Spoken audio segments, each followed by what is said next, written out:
Hi guys, today I'm back with another Oily Skin Diaries foundation review. Today it is all about the Maybelline SuperStay Multi-Use Foundation Stick. I reviewed the SuperStay last year and I really liked that. Still use it, so I'm curious to give this a try. I really like the ease of use when it comes to stick foundations, so I'm going to show you application, before and after, flash photo test, and of course how it wears throughout the day, including some natural light footage so that you can see what it looks like more accurately in person.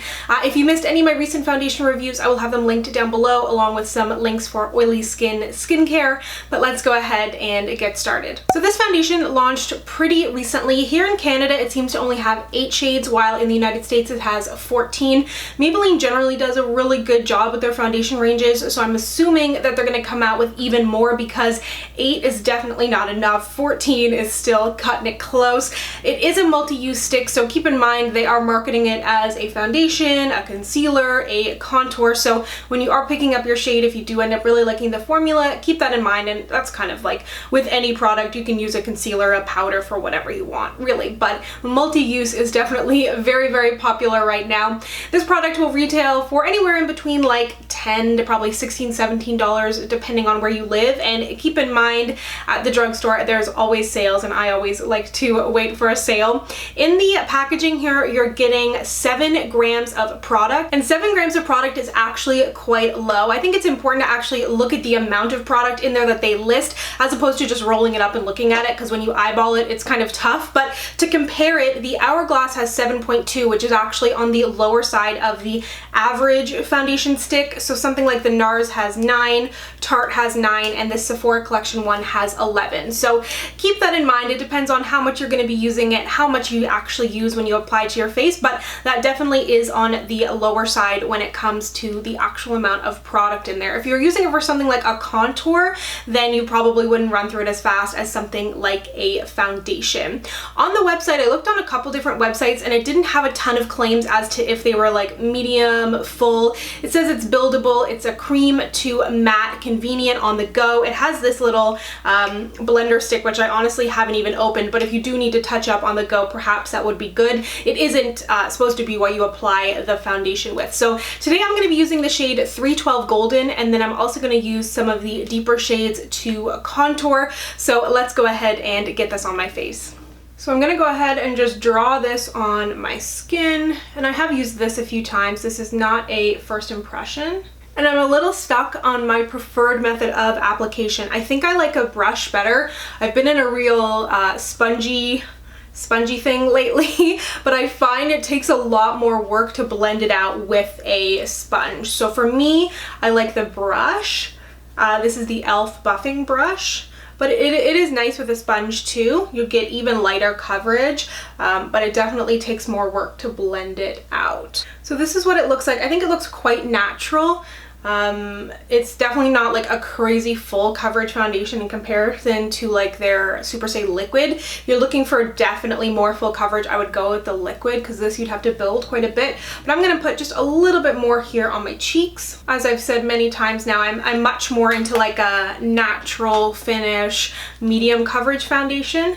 But if you are looking to build coverage, just build light layers, stipple it into your skin with a brush. That will give you the most coverage. As you can see, that built up really, really nicely. So I have used a combination of 312 and 330 before. I would love to see a 315 in there, but I have used 330 just to add a little bit of bronze to my face. But they also sent me 360 Mocha, which is definitely really deep, but I'm gonna tread lightly and contour with this. And let me try and blend it with a sponge here. I think I'm gonna end up switching to a brush. I really like blending out cream contour with this Sephora Airbrush brush, number 56. This was like a holiday version, but I think it's permanent as well. This is quite warm for a contour, so it's kind of like a bronzy contour thing. And I probably shouldn't have drawn it all over my face. I'm used to like products that are actually formulated for contour specifically, so they give you a little bit more breathing room to blend it out, but I would advise just popping it on where you want it, then blending it out, and then draw more on your face. Because it is a foundation that's meant to set matte, so it will begin the setting process whether you've blended it out or not. Oh, and I should say I did prime this half of my face. So I'm happy with the coverage that I'm at now. So I'm gonna go ahead and do the rest of my makeup, take some flash photos. One thing I do want to note is that the primed side definitely looks smoother. I think if you have issues with pores or texture, this isn't like the friendliest foundation for that. So keep that in mind. I feel like most people prime anyways. I'm in the minority because I don't always prime my skin. But I feel like if you're looking to make sure you have a more smooth application, the primer definitely helped make things overall look more smooth. So I will be right back. So I'm back with my full face of makeup. Everything that I'm wearing will be listed down below along with a tutorial for this look, but I think things look really, really good, especially now that I have bronzed and everything. It just all came together really nicely. As for the photo test here in my lights, I thought it looked great. It looks super natural. I'm always sure to kind of not put too much in the center of my face. I find that makes any foundation look more natural, to try and let my freckles show through. And then in my dark hallway, I took a flash photo and I thought that looked good as well. My body is definitely still very dark from vacation like 2 months ago. Like my body really holds on to the color. My face not as much, so my face does look a little bit lighter, but I didn't find that it had like any intense flashback or anything like that. So I think that things look really good, but I will check back with you in a few hours in some natural light. Hi guys, coming to you in some natural lighting. I've had it on for about 4.5 hours now. It's a little bit of a late check-in, but I think things still look really good. I don't feel like I need to blot. Nothing is like patching away. May have faded a little bit in the center of my face where I didn't really put much on my face, but I still think that things look good. My blush, you can see everything is still kind of in place here. And I got the bubba here. Look at the bubba. So I'm going to continue wearing it for a few more hours. I'm actually going out to dinner in a couple hours, so I'll probably check in with you when I come back from there. And it's actually like 20 something degrees outside. It became summer again, so we'll see how it holds up in the heat, but I will check back with you at the end of the evening. So here we are at the end of the day. I think things look really good. I have a little bit of sheen on my skin. As I said, it's like summer outside again. I just went out and ran some errands and went to dinner, but I think things look really good. I'm not going to blot. I'm just going to run this like powder brush that I used to set my under eyes over my face. I'm not particularly oily. There's a little bit of sheen on my skin, but I think things look good. It has not oxidized. I feel like it has. I have lost a little bit of coverage around here. Really busy today editing, trying to get things ready because I'm about to go out of town, and then I was out to dinner, so I was kind of doing some of this. But I don't think that things look patchy, and it doesn't look uneven. I can just tell things have worn away a little bit, but I do still really like the way that this looks. I would say if you're looking for something quite full coverage, I would go with the liquid version of this. I really like that, especially now that I have my right shade. When I reviewed it, I didn't have my proper shade. What's new? But I really like the liquid. This one I really like because it's easy. You just draw it on your skin. It gives a nice medium coverage. Very nice stick format, and I feel like I could go in and just touch up a little bit with this stick. It feels like that kind of formula that's easy to work with.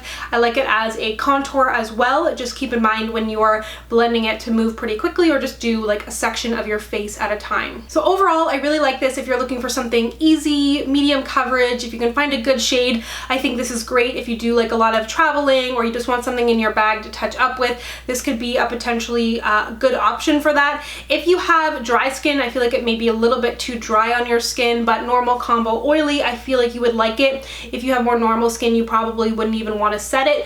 But so far, I've had a great experience with this foundation. This is probably like my maybe fifth or sixth time wearing it, and it's kind of a good, easy foundation. That being said, I don't know that I would use it on the everyday because there's not a ton of product in there, but I do really enjoy the product that is there. So let me know down below if you have tried this foundation. Do you plan on trying it, and what foundations you would like to see reviewed next? And if you'd like to connect with me, you can find me on Instagram, Twitter, and Facebook at SamanthaJaneYT, and I'll see you guys next time. Bye!